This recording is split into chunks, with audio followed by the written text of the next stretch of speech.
Sound check. Can you see me now? Anybody listen to Clutch? I think it was Clutch. Jesus on the dashboard.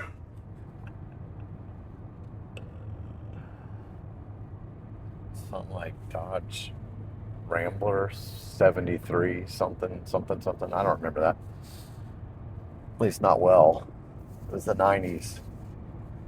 Stuff was going on.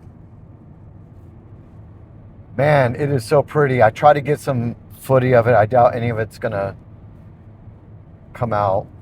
It's just kind of hazy and glazy.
Old dude grunt.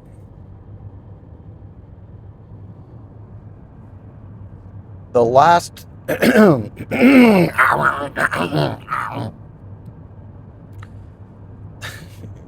last few moments of what's turning out to be almost 2,800 miles worth of tripping. So you want to hear a trip? Here's a trip. I just ran into some folks, some friends of mine, that I haven't seen in 5.5 years. They moved out of San Diego, as did I, not shortly after, or maybe shortly before, I don't recall. And it was basically a four-corner truck stop town called Biggs, right on the border of Oregon and Washington. And it was so random. Mickey D's, like, a group of people that probably don't eat Mickey D's that often. Let's just say that. I think I have it like once every 2 months or something. Get it itching for some junk food. Plus the options were like Pizza Hut, Taco Bell, Mickey D's. It's all plastic. But it was funny. Like I recognized it's Kelly and Scott and their kid, Felix. Shout out. But I noticed Kelly's bangs. She has bangs and always did and always will, I think. A rock and roll girl. And anyway, I was like, oh yeah, I'm pretty sure that's Kelly. And then that could be Scott. I haven't seen them in 5.5 years. It's not like we hung out a whole lot in San Diego, but we started like binding over just the ridiculousness of, everything. As the world went insane in 2016, we became friends. I guess call us people that aren't necessarily triggered by Trump and actually found him a bit amusing maybe at first. But now the gig's up. Everyone knows the dude is a huckster. There's still, a bunch of Trump tards out there, but they'll catch on, They'll figure it out. At this point, basically all he has is the Christian Zionist left. And let me just say this, sidebar, Christian Zionism is the bloodiest heresy, I think, just about the bloodiest heresy of human history. A lot of people died. A lot of Christian, they have the blood of martyrs on their hand. If you think Israel is a physical place after the destruction of the temple, like it's a physical place of holiness and sanctity, it is. But that's because the Holy Sepulchre is there. And there's real sanctity and grace there, but it ain't the promised land. The promise was fulfilled. It's over. Didn't he say on the cross, it's finished. Everything is finished. And what happened after the builders rejected the stone, which became the cornerstone? 70 AD happened. That's what happened. And those who did not gather scattered. And they were scattered. He is the way, the truth, and the life. No one can enter but through him, the door. So, I don't know. Figure it out, retards. Yeah, and I'm going to call you retarded, basically, at this point. You have to be a retard. Look what's going on over there. Does that look like God's hand moving in history? Or does it look like it's preparation for somebody that climbs up some other way, the same as a thief and a robber? One who climbs up some other way, right? How was that place established? Why did they name themselves after the lost tribe of Israel? They didn't call it Judah. Why didn't they call it Judah? Anyway, don't get me started. So, read the book of Matthew again. Read the Maccabees, which you've tore out of your Bible and said it's extra canonical or whatever, whatever you come up with next. That's the most consistent form of Protestantism. Start a Bible study, pick like the two leaders will kind of rise to the top, I guess. The cream will rise to the top, and then they'll butt heads over something, and then one will leave and start a new one. That's the realist form of Protestantism. Gay Methodists are the truest form of Protestantism.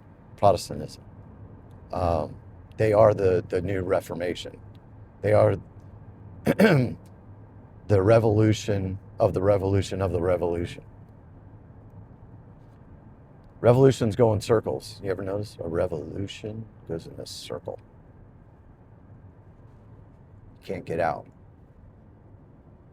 It's the spirit of the Antichrist. Heresy is the spirit of Antichrist. I could talk to you if you're a reformer or whatever you want to call yourself, non-denominational, which is a denomination all in of its own. I'll find a heresy, a 1,500-year-old heresy, just talking for 5 minutes. You're gonna blaspheme the Mother of God. You're gonna split the Holy Trinity. You're gonna deny physical resurrection. Maybe once saved, always saved. Predestination, just on and on and on and on and on and on. Lord have mercy on all of us. Forgive me for being blunt, but it's kind of really late. I don't know if you've noticed the hour, on the clock of history, but it's really late. It's time to figure it out. You don't, how does the psalm say? You're like a flower in the field, and then the wind blows over it and it knows the place not thereof, or whatever. You're just a flower, and you blossom, and then you whittle away. And that was your moment. So if you really love truth, you have to humble yourself in order to see it. You might have to not be the youth leader anymore. God forbid. You might have to give up some friends. Remember, Christ brought a sword. How has he, sliced up your life? Do you still have all the same friends? After you were saved, after you said some magical words and you were saved? Sounds like you got one foot in the world to me. What's the cross that you're bearing? Because you don't cuss or you don't, enjoy a beer. They thought Jesus was a wine bibber. He wasn't drinking grape juice at the Last Supper like some Baptists think. Good Lord. So I went on a tangent. But it's frustrating. It's real frustrating. You want all your friends to see it as you see it, right? Just like you might have an atheist friend and you're just like, well, that's nonsensical. How would you be able to utter a sentence with purpose and meaning if the world didn't have purpose and meaning? But I ran into my good friends, and it was truly bewildering, but at the same time for me, because sometimes these things happen, I'm just like, oh yeah, chances were 0% of that happening, but it's 100% that it's God. There are no accidents with God's providence. It's everywhere. It's just whether we're participating in it or not. That is the question. I'm trying. I'm trying. It's hard. Uh, but what a beautiful thing, man. Wow. That was amazing. Well, thank you for enduring my diatribe. I do apologize if I've offended, but surely nothing is more offensive to God than heresy, and I'd rather offend every single last one of you than offend God. So, there you have it.